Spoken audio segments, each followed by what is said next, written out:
नंद और भाभी की लड़ाई। यह कहानी को लास्ट तक जरूर देखिए और कहानी अगर पसंद आए तो वीडियो को लाइक और चैनल को सब्सक्राइब कीजिएगा। अमित और कविता भाई बहन थे। कविता बड़ी थी, अमित छोटा था। दोनों के माता पिता का निधन हो चुका था। कविता एक ऑफिस में काम करती थी, उसका भाई अमित कॉलेज में पढ़ता था। एक दिन अमित ने कविता से कहा, दीदी मुझे कॉलेज की फीस देनी है, मुझे कुछ रुपए चाहिए। कविता ने कहा, अभी तो मेरे पास पैसे नहीं हैं, कल तक मैं तुझे पैसे दे दूंगी। कविता ऑफिस से एडवांस मांगकर अमित को पैसे दे देती है। वो अपने भाई को अफसर बनाना चाहती थी, इसीलिए वो दिन में ऑफिस में काम करती थी और शाम एक घर में काम करती थी। कुछ दिन बाद अमित की पढ़ाई पूरी हो गई। एक दिन अमित ने घर आकर कविता को बताया, दीदी मुझे बहुत बड़ी कंपनी में मैनेजर की नौकरी मिल गई, अब तुम काम करने नहीं जाओगी। यह कहकर वो जिद करने लगा। हार कर कविता मान गई और उसे काम करना छोड़ दिया। अब वो केवल घर संभालती थी। ऐसे ही समय बीत रहा था। एक दिन अमित ने कहा, दीदी मैंने कुछ रुपए जोड़ लिए हैं, अब मैं आपकी शादी करना चाहता हूँ। यह सुनकर कविता ने कहा, नहीं भाई, पहले मैं तेरी शादी करूँगी, जब घर संभालने वाली आ जाएगी तो मैं भी शादी कर लूँगी। कविता ने एक अच्छी सी लड़की देखकर अमित की शादी कर दी। अलका को भाभी के रूप में पाकर कविता बहुत खुश हो रही थी। धीरे धीरे अलका ने पूरा घर संभाल लिया। तीनों बहुत खुशी से रह रहे थे।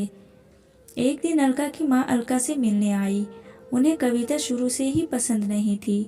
मौका पाकर उसने अलका से कहा, तेरी नंद शादी नहीं करना चाहती है, यह तो जीवन भर तेरे पति की कमाई पर ऐश करना चाहती है, तू बहुत सीधी है। यह सुनकर अलका ने कहा, माँ तुम बेकार की बात कर रही हो, अमित इनके लिए लड़का देख रहे हैं, जैसे ही मिल जाएगा शादी हो जाएगी। लेकिन अलका की माँ ने कहा, बेटी तू नहीं समझेगी, यह तेरे को कभी चैन से रहने नहीं देगी। अगले दिन अमित ने कविता से कहा, दीदी मैंने आपके लिए लड़का देखा है, आप कहें तो बात आगे बढ़ाई जाए।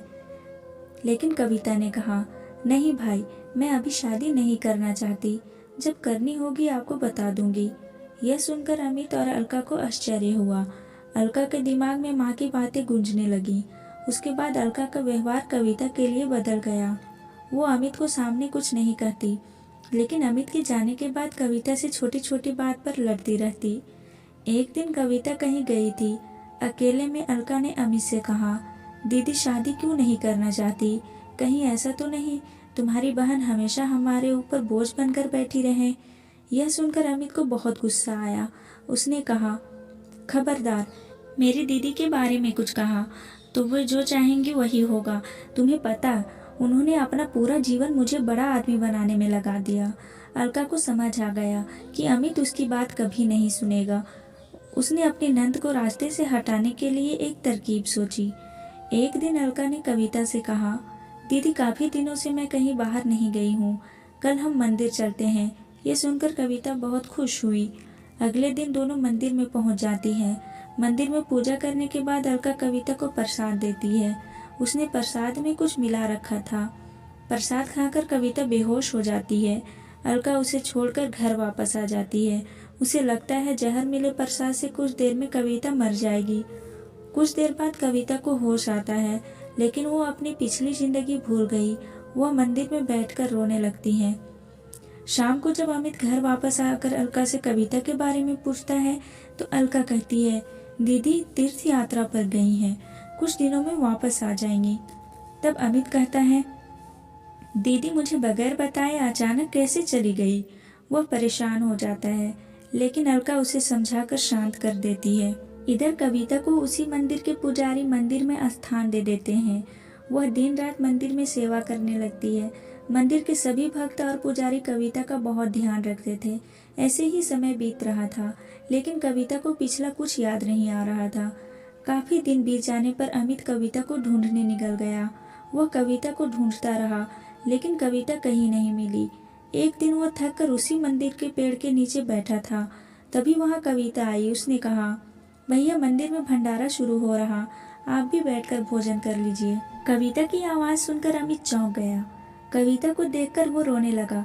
तब कविता ने कहा, भैया आप क्यों रो रहे हो। तभी वहां पुजारी बाबा आ गए। उन्होंने अमित से पूछा तो अमित कविता के बारे में बताया। पुजारी बाबा ने कहा, यह लड़की यहाँ बेहोश मिली थी, होश आया तो इसे कुछ याद नहीं था। अच्छा हुआ तुम मिल गए, इसे अपने घर ले जाओ, भगवान ने चाहा तो वहाँ जाकर इसकी याददाश्त तो वापस आ जाएगी। अमित ने कविता को चलने के लिए कहा तो वह रोने लगी और जाने से मना कर दिया, लेकिन अमित जिद कर रहा था। तब कविता ने कहा, भाई मुझे सब कुछ याद है, लेकिन मैंने जानबूझकर नाटक किया ताकि तुम और भाभी मेरे बिना खुश रह सको। भाभी को मेरा घर में रहना पसंद नहीं है, इसलिए अब मैं उस घर में नहीं जाना चाहती।